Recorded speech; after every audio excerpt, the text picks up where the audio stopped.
La voix, la voix, la voix. La fille, la vie. Et l'oiseau, et l'oiseau. L'oiseau. La voix, la voix, la voix, la voix, la voix. De la fille et l'oiseau, de la fille et l'oiseau, de la fille et l'oiseau. Bienvenue dans La voix de la fille et l'oiseau. Et bonjour à toi, voici le 4e épisode de La voix de la fille et l'oiseau. Alors dans le premier épisode, je t'ai parlé du thème de la fille, dans le deuxième de l'oiseau.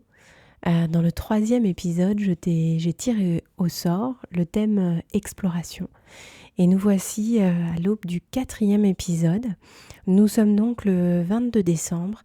Le point météo, c'est qu'il fait un temps de neige, mais il ne neige pas ici, à Poitiers. Mais il fait très très gris.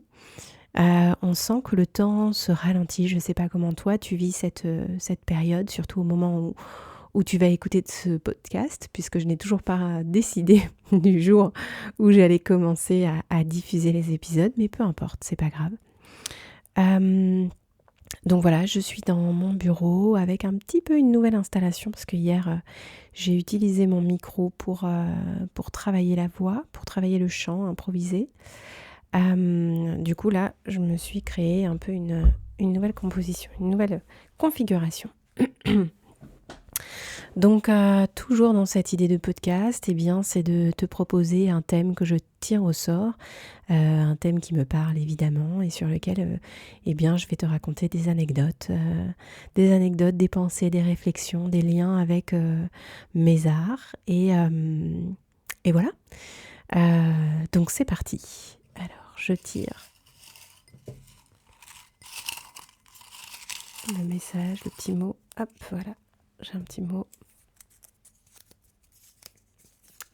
Ah ah. Et le thème du jour, c'est la scène. Ok. Et je lance mon chronomètre. 10 minutes.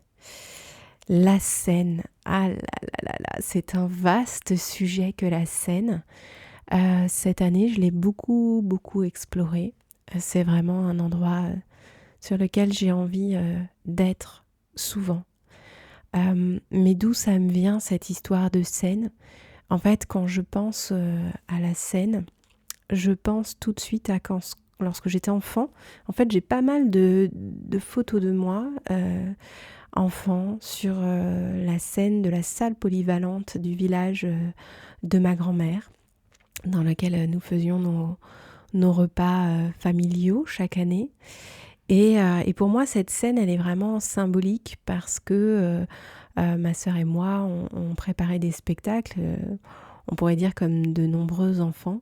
Il y a eu des spectacles avec mes cousines, mes cousins, mais souvent c'était elle et moi qui faisions ça. Elle était en charge un peu de la chorégraphie, et moi j'étais plus sur le chant, sur l'impro. Voilà, on est toujours dans ce registre-là aujourd'hui, hein. Et en fait, je me souviens avoir toujours aimé être sur scène. J'aimais bien cette idée du plateau, de la lumière. En fait, je m'y sentais très à l'aise. Et puis, petit à petit, j'ai quitté cette sphère-là. Je m'en suis éloignée. Néanmoins, dans mon parcours, c'est marrant parce que j'ai des souvenirs, notamment quand j'ai fait mon BTS audiovisuel en option montage à Rouen. On avait monté sur ma 2e année un projet avec une formation théâtrale. Je ne sais plus exactement en quoi ils étaient à l'époque, mais donc du coup on montait un projet qui mixait théâtre et vidéo sur scène dans un théâtre de Rouen.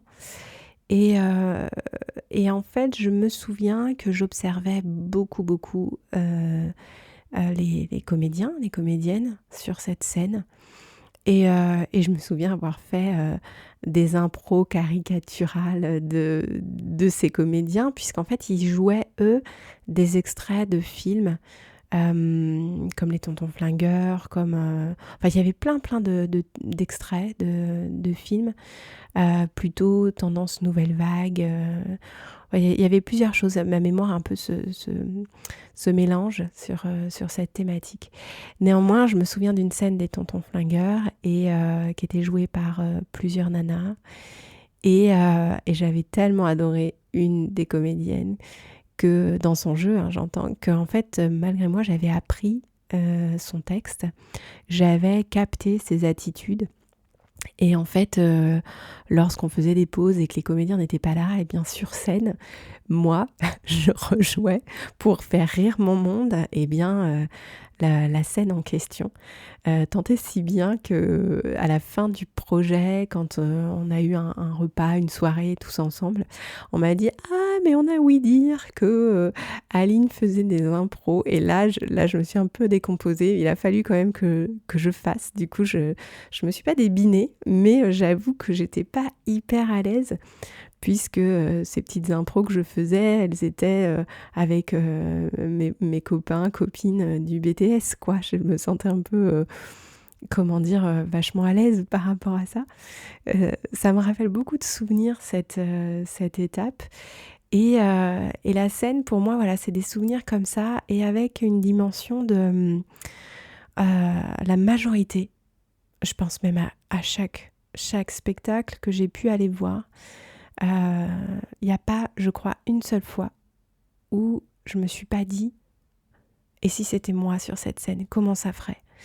Je me suis toujours projetée dans n'importe quelle salle que ce soit, à m'imaginer à la place de ces gens sur scène et à proposer, au départ je savais pas quoi en fait, hein, j'ai m'imaginais probablement la même chose.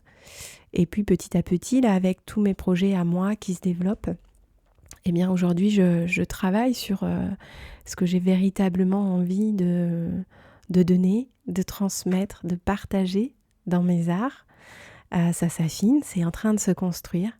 Et donc il y a un côté comme ça pour moi où la scène m'a toujours attirée, en même temps elle me fait aussi peur, parce que j'ai peur d'être jugée en fait, hein. J'ai peur de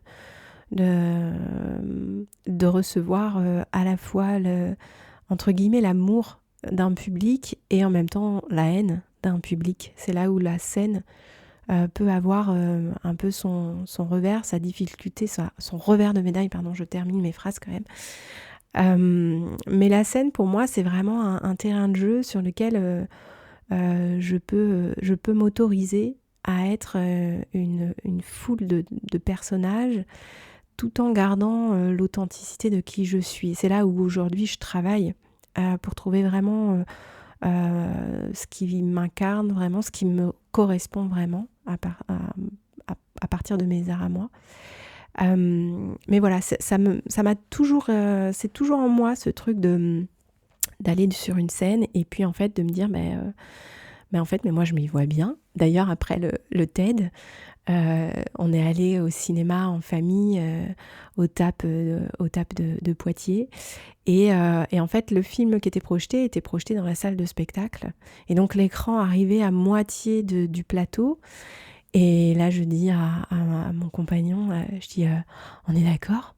Ça irait vachement bien, non? Mes images, là, moi, en bas, qui chante, qui raconte mes histoires, ça le ferait? Et là, il me dit, mais ouais, carrément. Donc voilà, il y a toujours comme ça ce rapport à la scène. Aujourd'hui, je travaille beaucoup sur véritablement ce que j'ai envie d'incarner sur scène. D'ailleurs, pour être tout à fait honnête avec toi, là j'ai fait plein de scènes différentes entre la sortie de mon spectacle, le monologue du cœur que j'ai fait il y a plusieurs années de ça, que j'avais joué quelques fois, notamment dans ma cuisine. Et oui, ma cuisine a été une de mes scènes. Et là, ce que j'ai travaillé cette année avec le TED, avec ce petit projet que j'ai eu pour une veillée privée liée à une exposition à laquelle je participais, et à la scène ouverte que j'ai fait au Meetup il y a quelques jours de ça. Et je me rends compte que je suis en chemin, en recherche de qu'est-ce qui fait vraiment, qu'est-ce qui peut vraiment faire que ce soit moi sur scène et que ça puisse te faire te déplacer pour me voir pour avoir envie d'interagir avec moi, pour avoir envie d'absorber peut-être, alors c'est peut-être pas absorber, mais recueillir, accueillir ce que moi j'ai à te partager.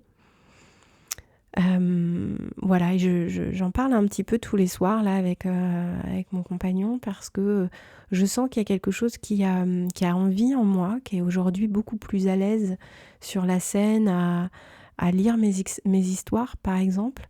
Je me suis jamais posé la question d'une forme d'anxiété ou de pas être à la hauteur. Néanmoins, par exemple, la partie chant, et ben là, je me suis mise beaucoup en danger avec des impros et des vrais impros au looper, alors que j'ai peu encore travaillé sur le sujet. Et je me suis posé la question si faire chanter le public, faire des impros, c'était ce vers quoi il fallait que j'aille aujourd'hui.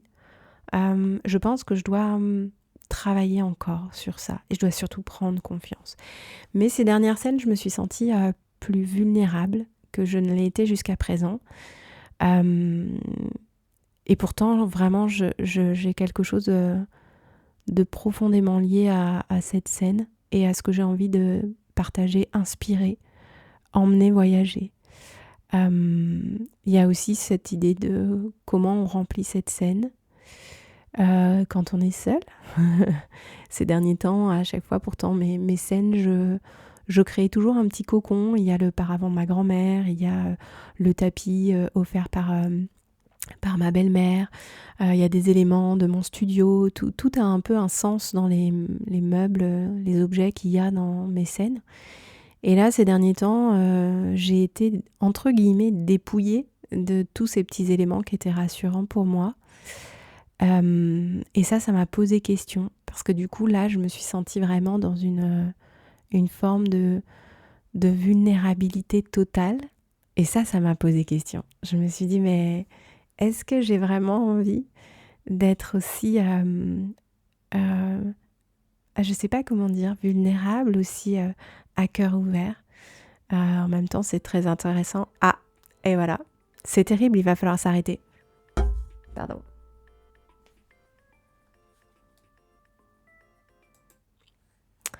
Et voilà, donc nous allons laisser cette réflexion cheminer. Peut-être ça fera l'objet d'un nouveau podcast, d'un nouvel épisode. N'hésite pas, si tu as envie, à me faire un retour sur ce rapport à la scène, si toi tu connais ce rapport à la scène-là.